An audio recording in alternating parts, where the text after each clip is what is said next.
Assalamualaikum warahmatullahi wabarakatuh.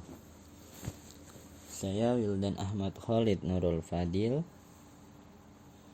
dari Prodi PGSD kelas 2C, ingin menjelaskan mata kuliah sejarah materi Pergerakan Nasional Indonesia. Yang pertama ada munculnya Pergerakan Nasional Indonesia. Pergerakan Nasional Indonesia muncul pada awal abad ke-20, ditandai dengan berdirinya organisasi-organisasi yang bertujuan untuk memperjuangkan kemerdekaan dari penjajahan Belanda. Faktor-faktor yang melatar belakangi munculnya Pergerakan Nasional antara lain tekanan dan penderitaan rakyat akibat penjajahan. Yang kedua, munculnya kaum terpelajar yang terinspirasi oleh ide-ide baru seperti nasionalisme, liberalisme, dan demokrasi. Yang ketiga, kenangan akan kejayaan masa lampau kerajaan-kerajaan besar di Nusantara. Yang keempat, kemenangan Jepang atas Rusia pada tahun 1905. Yang kelima, berkembangnya pers nasional yang membantu menyebarkan ide-ide kebangsaan.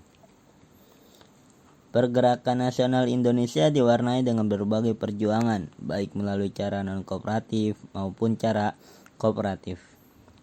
Perjuangan ini akhirnya membuahkan hasil dengan kemerdekaan Indonesia pada tanggal 17 Agustus 1945.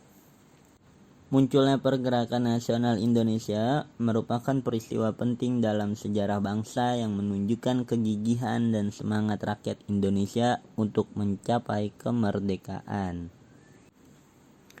Perjuangan para pahlawan Pergerakan Nasional patut kita teladani dan kita teruskan untuk mengisi kemerdekaan dengan pembangunan bangsa. Ada beberapa yang melatar belakangi Pergerakan Nasional Indonesia. Antara lain, yang pertama, pengaruh pendidikan. Yang kedua, diskriminasi. Yang ketiga, pengaruh paham baru. Oke, akan saya jelaskan satu persatu. Yang pertama ada pengaruh pendidikan. Pendidikan berperan penting dalam mendorong Pergerakan Nasional Indonesia. Adanya trilogi Van Deventer ternyata membawa pengaruh lahirnya sekolah bagi rakyat Indonesia. Melalui pendidikan, kesadaran nasional dibangkitkan, ide-ide kebangsaan disebarkan, keterampilan kepemimpinan dikembangkan, dan semangat perlawanan diperkuat. Pendidikan menjadi alat yang ampuh bagi rakyat Indonesia untuk melepaskan diri dari belenggu penjajahan dan mencapai kemerdekaan. Yang kedua ada diskriminasi. Diskriminasi adalah perbuatan atau kebijakan yang memperlakukan seseorang atau kelompok secara berbeda dan tidak adil atas dasar karakteristik dari seseorang atau kelompok itu. Perbedaan perlakuan yang dijalankan oleh penjajah terhadap rakyat membuat status sosial rakyat semakin terpuruk. Rakyat pribumi ditempatkan pada golongan terbawah, sedangkan penjajah ditempatkan di golongan teratas. Sadar akan perlakuan ini, para pemuda berangkat ke luar negeri untuk mengenyam pendidikan dan belajar pengaruh-pengaruh ide-ide dari negara barat. Yang ketiga ada pengaruh paham baru. Munculnya paham-paham baru di Eropa dan Amerika pada abad ke-19 dan awal abad ke-20 berpengaruh besar terhadap perkembangan Pergerakan Nasional Indonesia. Paham-paham ini seperti nasionalisme, liberalisme, dan demokrasi membuat atau membuka wawasan bagi rakyat Indonesia tentang hak-hak asasi manusia atau HAM, kemerdekaan dan keadilan sosial. Pengaruh paham-paham baru ini disebarkan melalui berbagai media seperti pendidikan, pers, dan organisasi politik. Para pemuda terpelajar yang mendapatkan akses terhadap pendidikan modern menjadi agen utama dalam menyebarkan ide-ide baru ini kepada masyarakat luas. Paham-paham baru yang muncul di Eropa dan Amerika berperan penting dalam mendorong perkembangan Pergerakan Nasional Indonesia. Paham-paham ini memberikan inspirasi bagi rakyat Indonesia untuk berjuang mencapai kemerdekaan dan membangun bangsa yang adil, makmur, dan sejahtera. Nah, berikutnya ada bentuk organisasi pergerakan nasional Indonesia. Yang pertama ada Budi Utomo, yang kedua Sarekat Islam, yang ketiga ada Indis Partij, yang keempat ada Muhammadiyah, yang kelima ada Partai Komunis Indonesia, yang keenam ada Taman Siswa, yang ketujuh ada Partai Nasional Indonesia, yang kedelapan ada Gerakan Wanita. Yang pertama ada Budi Utomo. Era kebangkitan nasional ditandai dengan lahirnya Budi Utomo pada tanggal 20 Mei 1908 yang didirikan oleh Dr. Sutomo Suraji dan Gunawan Mangunkusumo yang merupakan mahasiswa Stovia Sekolah Kedokteran Jawa. Sedangkan perintis dari Budi Utomo adalah Dr. Wahidin Sudirahusodo. Ia mendirikan study funds atau dana pelajar guna membiayai pelajar yang tidak mampu. Bidang gerak Budi Utomo, sosial, ekonomi, dan kebudayaan. Ini tercapai dari tujuan yang akan dicapai oleh Budi Utomo. Tujuan dari organisasi Budi Utomo adalah kemajuan bagi Hindia atau kemajuan yang harmonis bagi nusa bangsa. Pada tanggal 5 Oktober 1908, Budi Utomo mengadakan kongres di Yogyakarta dan menghasilkan rumusan sebagai berikut. Budi Utomo tidak berpolitik. Yang kedua, kegiatan Budi Utomo ditujukan pada bidang sosial, budaya, dan pendidikan. Yang ketiga, ada ruang gerak Budi Utomo terbatas pada Jawa dan Madura. Yang kelima atau yang terakhir, Tirto Kusumo, Bupati Karanganyar, dipilih sebagai Ketua Budi Utomo Pusat. Yang kedua ada Sarekat Islam. Sarekat Dagang Islam atau SDI diketuai oleh Saman Hudi. Organisasi ini bergerak pada bidang perdagangan. Latar belakang berdirinya organisasi ini karena ingin menyaingi pedagang-pedagang Cina. Tujuan utama Sarekat Islam selain memajukan perdagangan SDI juga ingin memajukan agama Islam. Pada tahun 1912, nama SDI diubah menjadi Sarekat Islam atau SI atas anjuran Haji Umar Said Cokro Aminoto atau yang disingkat HOS Cokro Aminoto, dan memiliki tujuan yang baru yaitu mengembangkan jiwa dagang, membantu para anggota yang mengalami kesulitan dalam usaha meningkatkan derajat, memperbaiki pendapat yang keliru mengenai agama Islam dan hidup menurut perintah agama.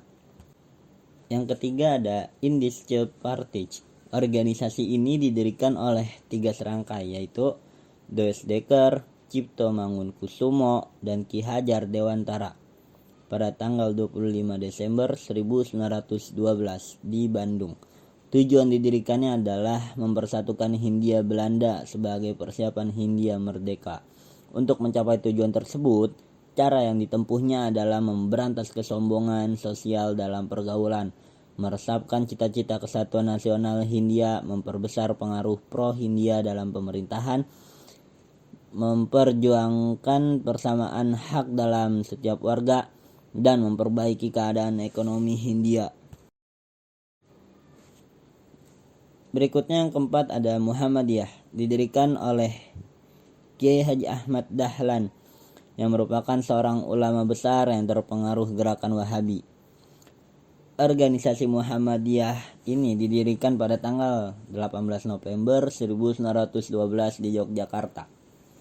Tujuan didirikannya Muhammadiyah adalah memajukan pengajaran Islam, mengembangkan pengetahuan Islam dan cara hidup menurut peraturan Islam, membantu dan meningkatkan kehidupan sosial masyarakat Islam. Untuk mencapai tujuan tersebut, Muhammadiyah menempuh usaha antara lain mendirikan, memelihara, dan membantu pendirian sekolah berdasarkan agama Islam untuk memberantas buta huruf, mendirikan dan memelihara masjid, rumah sakit, dan rumah yatim piatu, dan memiliki wadah khusus untuk wanita yang diberi nama Aisyah dan pria yang diberi nama Hizbul Wathan. Selanjutnya yang kelima ada Partai Komunis Indonesia. PKI didirikan pada tanggal 14 Mei 1914. Heng Smith Light mendirikan Persatuan Sosial Demokrat Hindia Belanda atau yang disingkat ISDV. Pada tahun-tahun awal pendiriannya, ISDV membatasi aktivitasnya pada diskusi teori masalah kolonial. Gerakan ISDV tidak berkembang karena tidak mengakar dalam masyarakat Indonesia. Masa-masa itu pulang beberapa anggota ISDV juga merupakan anggota Syarikat Islam atau SI yang popularitas sedang melejit. Salah satunya Samaun yang pada 1914 SI Surabaya yang dipimpin Haji Umar Said Cokroaminoto merupakan guru politik Semaun. Semaun kemudian memimpin S1 Semarang dan mengorganisir pemogokan buruh.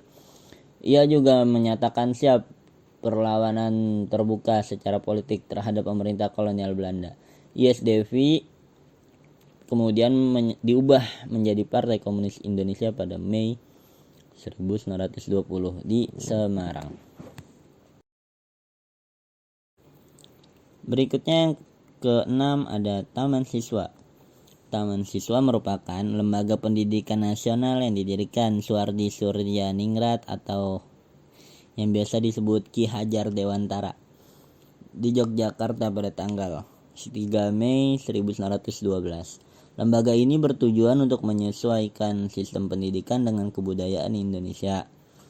Tujuan tersebut dapat tercapai dengan Pancadharma Taman Siswa yang meliputi dasar kodrat alam, dasar kemerdekaan, dasar kebudayaan, dasar kebangsaan atau kerakyatan, dan dasar kemanusiaan. Yang ketujuh ada Partai Nasional Indonesia atau yang disingkat PNI.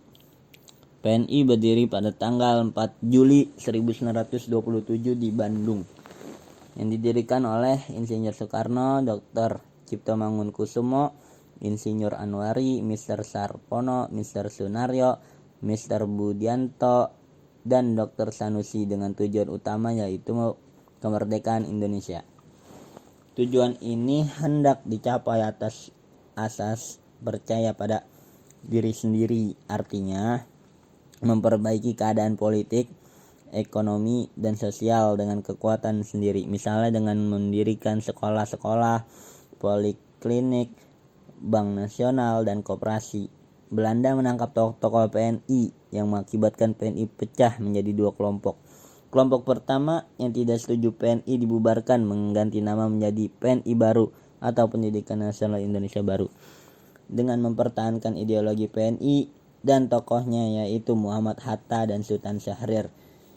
Kelompok kedua yang setuju PNI dibubarkan membentuk partai baru yang bernama Partindo yang dipimpin oleh Mr. Sartono. Dan yang terakhir ada Gerakan Wanita.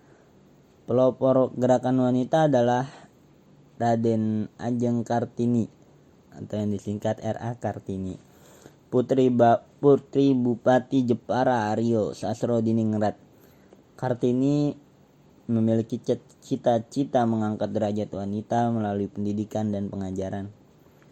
Untuk merealisasikan keinginannya itu, Kartini mengadakan kontak lewat surat dengan wanita barat dan juga wanita di Nusantara. Dari Jawa Barat muncul tokoh wanita bernama Dewi Sartika yang berusaha melepaskan diri dari tradisi dan adat pingitan bagi wanita seperti kawin paksa dan poligami. Cukup sekian materi yang dapat saya sampaikan, lebih kurangnya mohon dimaafkan. Sampai jumpa. Wassalamualaikum warahmatullahi wabarakatuh.